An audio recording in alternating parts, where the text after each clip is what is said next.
Assalamualaikum warahmatullahi wabarakatuh.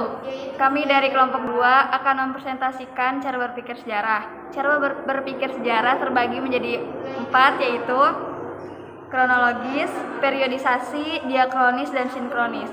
Di sini kami akan membacanya satu persatu. Konsep berpikir kronologis. Mas Faiz. Saya akan mempresentasikan tentang konsep berpikir kronologis bisa diartikan sebagai urutan waktu kejadian.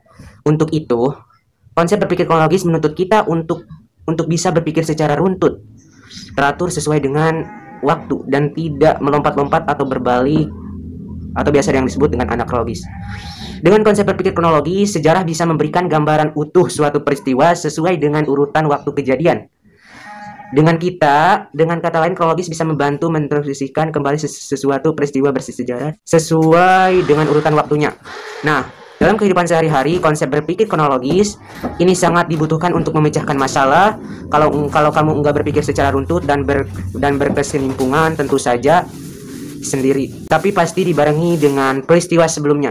Atau kita bisa kenal dengan sifat kaulitas sebab akibat. Jadi, pola pikir di kronologi sangat mempentingkan proses terjadinya peristiwa. Melalui pendekatan diakronologis, sejarawan bertujuan dengan menganalisis dampak perubahan variabel pada sesuatu sehingga memungkinkan penyebaran sebuah peristiwa yang lahir sebelumnya untuk ditafsirkan. Misalnya dalam menjelaskan peristiwa menjelang Sumpah Pemuda tahun 1982, harus dijelaskan pula peristiwa-peristiwa yang Assalamualaikum warahmatullahi wabarakatuh. Konsep berpikir periodisasi. Konsep berpikir periodisasi. Periodisasi adalah pembakan waktu yang merupakan salah satu bentuk penulisan sejarah guna memahami rangkaian peristiwa sejarah. Catatan periodisasi sifatnya subjektif, tergantung terhadap tulisan sejarawan dalam kerangka penulisannya. Menurut Prof. Dr. Sartono Kartodirjo, periodisasi dibuat berdasarkan derajat integrasi yang pernah dicapai Indonesia pada masa lalu dan dipengaruhi oleh faktor ekonomi yang memengaruhi perkembangan budaya, kultur, politik, dan sosial Indonesia. Sehingga kita bisa membuat periodisasi yang bisa dibedakan jadi 2, yaitu pengaruh Hindu dan pengaruh. Konsep berpikir diakronis. Konsep berpikir diakronis. Diakronis secara etimologi berasal dari bahasa Yunani yakni dia dan kronos. Dia punya arti melewati atau melintas, sedangkan kronos artinya perjalanan waktu.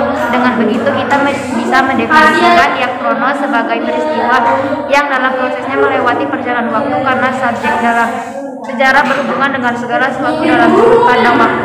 Dalam konsep berpikir sejarah, diakronis punya makna terdapat suatu peristiwa dengan cara penulisnya di masa lalu. Sebuah peristiwa sejarah tidak berdiri sendiri, tetapi dibarengi yang dikenal dengan kausalitas sebab akibat. Jadi pola berpikir diakronis akan menunjukkan proses terjadinya sebuah peristiwa.